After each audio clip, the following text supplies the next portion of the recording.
Hallo zusammen, ich bin Adel der Reisende und ich bin mit meinem Camper und meinen zwei Hunden unterwegs in Europa.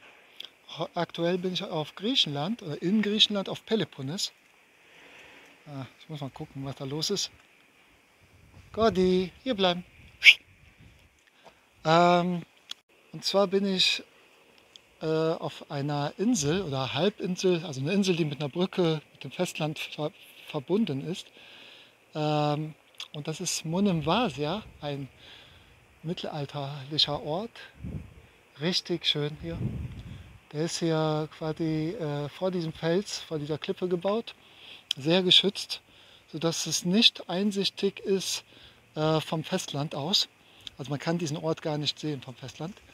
Und oben ist auch eine Festungsanlage bzw. Ruine der Festungsanlage. Heute haben wir wieder richtig schön Sonnenschein. Für Ende Januar sehr, sehr angenehm. Also mir ist es schon zu warm. Müsste eigentlich ein T-Shirt hier rumlaufen. Ja, und was mache ich jetzt hier? Also ich bin quasi aus Deutschland ausgestiegen und lebe in meinem Camper. Und ich wollte heute weiter auf mein letztes Video anknüpfen zum Thema Angst, zum Krieg. Also Angst über Krankheit habe ich ja im letzten Video ausführlich schon berichtet, warum ich da jetzt keine Angst habe und hoffe, dass ich da vielleicht den einen oder anderen inspirieren konnte, mehr für seine Gesundheit zu tun, weil dann brauchst du keine Angst haben vor Krankheit. Dann möchte ich zum Thema Krieg jetzt ein paar Worte verlieren oder erwähnen. Das kommt auf jeden Fall spontan. Ich habe mir nichts vorbereitet. Was ich dazu nur sagen kann, ich glaube nur das, was ich selbst erfahre, und ich erfahre nur das, was ich selbst glaube. Also mein Glaube erschafft meine Realität. Und das merke ich mehr und mehr. Je mehr ich meinem Herzen folge und nur das tue, was ich machen möchte. Und ja, was noch? Ja, und wenn ich so lebe, bin ich im Fluss meines Lebens und dann weiß ich und fühle es auch mit meiner Intuition, dass ich immer zur rechten Zeit am rechten Ort bin und die richtigen Dinge erlebe. Und wenn ich nicht im Vertrauen bin, sondern in der Angst, dann ziehe ich auch Situationen an, wo ich mit Angst konfrontiert werde, um das zu erkennen, um es zu heilen. Ja. Und da ich keine Angst habe, kriege ich diese Situation nicht. Normalerweise. Und wenn, dann muss ich, dann habe ich habe immer noch Ängste in mir, klar. Deshalb werde ich auch noch mit Situationen konfrontiert, die unangenehm sind. Und dann überlege ich, wie ich damit umgehen kann. Zum Thema Krieg. Also ich bin ja jetzt nicht in Deutschland, sondern irgendwo in der Natur oder in einem Ort, wo niemals Panzer anrollen würden oder hier Bomben eintreffen werden. Ich fühle mich hier sehr, sehr sicher. Ja, also deshalb habe ich schon zum ersten keine Angst. Und, aber ich bin jetzt nicht deshalb hier hingefahren, sondern ich habe mich einfach leiten lassen, weil ich hier sein will, weil es mir gut tut. Ja, das andere, wenn ich jetzt in Deutschland wäre oder irgendwo in der EU, die jetzt mit Russland quasi im Krieg oder ja, sich da mit mit den Russen anlegen, dann hätte ich auch keine Angst, weil ich darin vertraue, dass der liebe Gott, jetzt wieder mein Hund weg, ja, außerdem glaube ich auch nicht alles, was uns die Medien weismachen wollen. Das hat man ja auch schon bei Corona festgestellt, dass das alles sehr übertrieben aufgebauscht wurde. Und das wird schon seit Jahrzehnten so gemacht, dass wir immer in Panik versetzt werden. Das ist ja schon, ja, das ist gewollt, sage ich mal, damit es interessant ist, damit sich die Leute die Nachrichten anschauen. Die leben da auch von, ne? Das ist auch klar. Also wenn ich jetzt in den letzten Jahrzehnten keinen Fernseher gehabt hätte und nie Nachrichten geguckt hätte und auch keine Zeitung gelesen hätte und nichts davon gehört hätte, die Leute, die das zum Beispiel gelesen haben oder sich angeschaut haben, dann hätte ich schon im Paradies gelebt, also nach meinem Empfinden, weil mir nie irgendetwas zugestoßen ist in dieser Hinsicht. Ich hatte keinen Kontakt mit Krieg, ich hatte keinen Kontakt mit schlimmen Krankheiten. Ja. Deshalb schaue ich jetzt einfach, was kommt und passe mich dieser Situation an. Wir kriegen die Situationen, damit wir uns selber weiterentwickeln und auch verändern. Wir können nicht darauf warten, dass andere über unser Leben entscheiden, sondern wir sollten selbstverantwortlich unser Leben in die Hand nehmen und das machen, was wir wollen. Und zwar ohne Angst. So eine Angst hätte, sage ich mal, vor dem Krieg, dass jetzt die Russen Deutschland bombardiert und auch die Menschen angreift, ja dann kannst du dich dann nur, wenn du wirklich darüber Angst hast, ja, dann rate ich dir auf jeden Fall auszuwandern. Oder für eine gewisse Zeit einfach eine Auszeit nehmen. Das könnte jeder, ne? Job kündigen, Wohnung kündigen und dann wegziehen. Und dann halt irgendwann was Neues suchen. Keine Ahnung. Im Auto oder mit dem Camper. Also für eine gewisse Zeit kann das jeder überbrücken. Und man muss jetzt kein Online-Business aufbauen oder sonst was. Man kann auch Gelegenheitsjobs machen, um dann so zu leben. Oder für eine gewisse Zeit zumindest. Das zu überbrücken, bis die Verhältnisse klar sind. Also wenn du nicht so eine krasse Angst hast vor dem Krieg, dann bleibst du natürlich in Deutschland. Dann,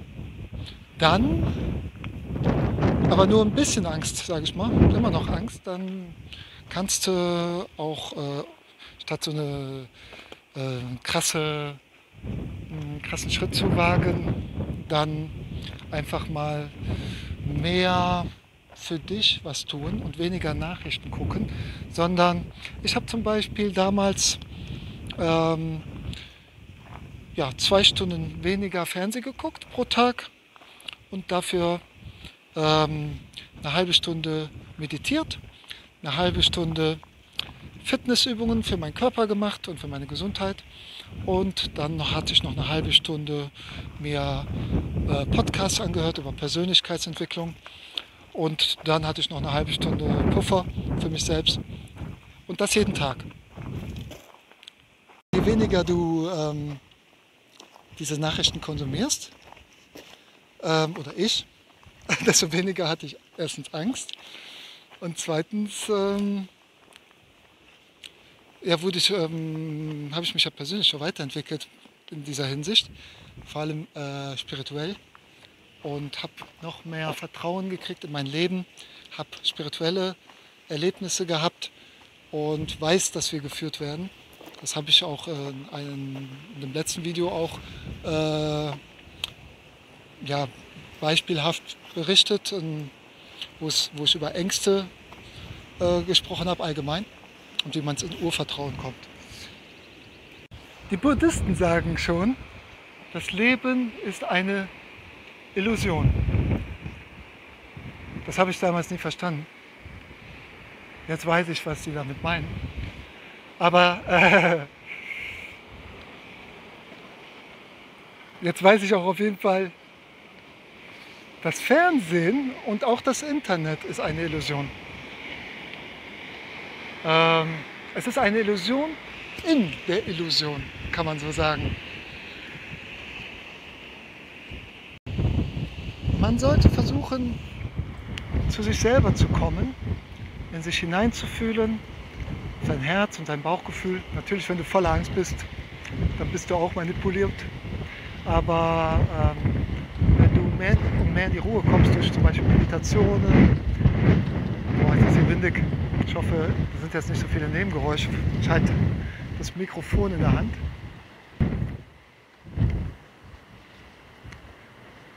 Das ist so schön hier, oder?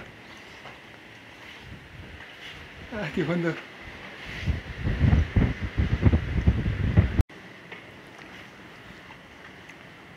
Ja, das hier, das ist für mich jetzt die Realität. Das, was ich mit meinen Augen sehen kann. Obwohl es auch immer noch eine Illusion ist. Aber wenn ich dann noch vor die, sagen wir mal, soziale Medien oder Internet oder Fernsehen vor allem, dann erlebe ich ja nicht persönlich etwas. Ich spüre die Energie nicht und ich kann voll manipuliert werden. Also ich kann euch auch jetzt verarschen und euch immer bei Sonnenschein meine Videos zeigen. Und dann sage ich, hier scheint 365 Tage die Sonne, seitdem ich hier bin. Und ihr glaubt das dann, weil ich euch das nur zeige. Gut, ne? Ich kann also immer irgendwas auch inszenieren, ne? Und ja, und euch erzählen irgendwas, so eine kleine Geschichte von mir, die gar nicht stimmt. Und ihr glaubt es. Ja? Nachher setze ich mich wieder in meinen Porsche mit meinem Anzug und lache mich eins ein Fäustchen, dass ihr das geglaubt habt, was ich hier mache. Okay, wenn nun wirklich es soweit käme, dass wir in Deutschland betroffen sind von einem Krieg, ja, dann könnten natürlich auch Menschen daran sterben. Aber die haben sich das schon von der Seele, also der Seelenplan, hat sich das schon so ausgesucht. Da kannst du selber gar nichts dran machen, wenn du dazu gehörst. Wenn deine Seele sich dafür schon entschieden hat, dass vorbei ist, dann ist es halt vorbei. Die Seele ist aber unsterblich. Dann wirst du halt in ein neues Leben wieder inkarnieren. So glaube ich zumindest. Und wenn du nicht daran glaubst, ja, dann hast du ein Problem. Wenn du glaubst, dass die Kirche uns immer weismachen möchte, zum Beispiel, dass es eine Hölle gibt, vielleicht gibt es sogar eine, ich weiß gar nicht. Ich weiß es ja nicht, ich glaube nur nicht, dass ich da reinkomme. Und ich glaube auch nicht, dass es ein Paradies nach dem Tod gibt, sondern es gibt das Paradies halt auf Erden, da wo wir gerade sind, was wir zurzeit mehr und mehr zerstören. Ja, aber ich glaube, dass wir jetzt in einen Wandel kommen, gerade durch diese extremen Verhältnisse, denen wir ausgesetzt sind. Uns wird immer mehr bewusst, wie krass die Weltpolitik mit unserem Leben agiert und dass wir dem fast hilflos ausgesetzt sind. Also ich möchte ja nicht irgendwie überheblich hier wirken, ne? Das kann natürlich so rüberkommen, weil ich ja keine Angst habe. Ja? Also nicht zumindest vor diesen Themen, weil ich da durchgeblickt habe, was für ein Spiel hier gespielt wird. Wenn du jetzt zum Beispiel nicht so gläubig bist und nicht an Gott glaubst oder sonst was, dann bleibt dir eigentlich nur übrig, dich selber zu verändern, dass du dich in Sicherheit bringst. Entweder raus aus Deutschland in ein sicheres Land oder gehst auf die Straße und demonstrierst für die Entscheidungen. Aber wenn du jetzt zum Beispiel ein Leopardenkostüm anziehst und dafür plädierst, dass die Leopardpanzer in die Ukraine geschickt werden, um die Ukraine für den Krieg gegen Russland zu unterstützen, dann brauchst du dich nicht beschweren, wenn nachher der Russe da ist und du dann natürlich vielleicht auch ja, Schaden nimmst. Das kann natürlich passieren, weil das Universum bringt dir immer das, was du aussäst. Sähst du Liebe aus, erfährst du Liebe. Sähst du Wut aus, erfährst du Wut. Und so weiter. Sähst du Hass aus, erfährst du Hass. So wie man in den Wald reinruft, kommt es meistens auch zurück. Man kann nicht alles so pauschalisieren, ne? Das ist klar. Also die wirksamste Methode, mit seinen Ängsten auch umzugehen, wenn du jetzt noch nicht in dieses Vertrauen gekommen bist, Fernseher abschalten und eine Woche nicht gucken, komplett Internet-Detox machen und in Urlaub fahren oder zumindest in die Natur gehen, in den Wald oder an den See, an schönen Orten, wo du gerne hin magst und dann einfach chillen. Und dann spürst du auf einmal die Ruhe in dir und denkst dir, cool, du bist nämlich der Schöpfer deiner Realität.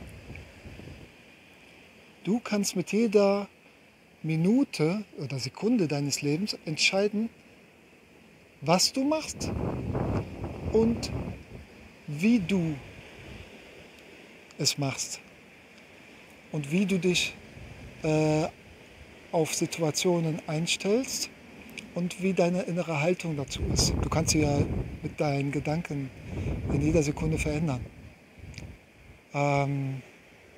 Also das Problem ist nicht das Problem, sondern deine eigene Einstellung dazu. Das ist übrigens ein Zitat von Captain Jack Sparrow von Fluch der Karibik. Aber da ist echt was Wahres dran.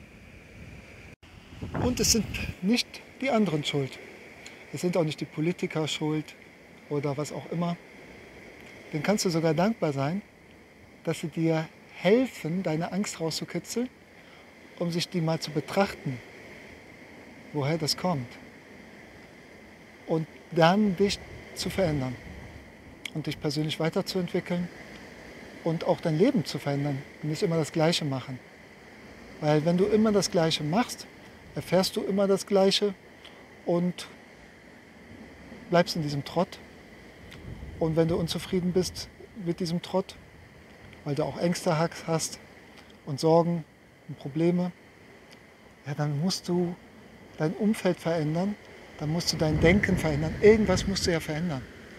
Aber wenn du nichts veränderst, dann bringt dir das Leben immer das Gleiche, bis du es verstanden hast, dass du da was verändern musst. Genauso ist es, wenn du dich ungesund ernährst, wird dein Körper dir das irgendwann signalisieren in Form von Krankheiten oder Unwohlsein oder, keine Ahnung, Fettleibigkeit. Und ja, und wenn du das nicht erkennst frühzeitig, wird es immer schlimmer, bis du es erkennst. Und dann kann es manchmal zu spät sein.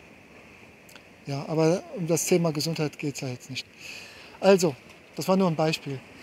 Mir fällt jetzt gerade persönlich nichts mehr dazu ein. Ich wiederhole mich sonst nur. Ja, schreib mir gerne einen Kommentar, was du so denkst darüber. Und vielleicht hast du ja auch noch andere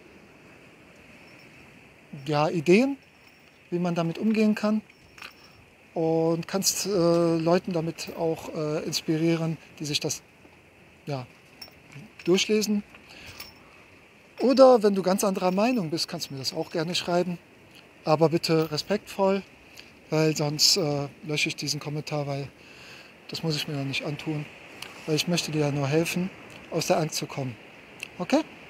Also in diesem Sinne, ich werde den restlichen Tag hier genießen oder ja, ein bisschen durchschlendern. Gestern war ich oben, das Video, das könnt ihr gestern sehen, oder von gestern. Und Ansonsten freue ich mich über Likes und was noch? Ja, respektvollen Umgang. Bis dann. Ciao.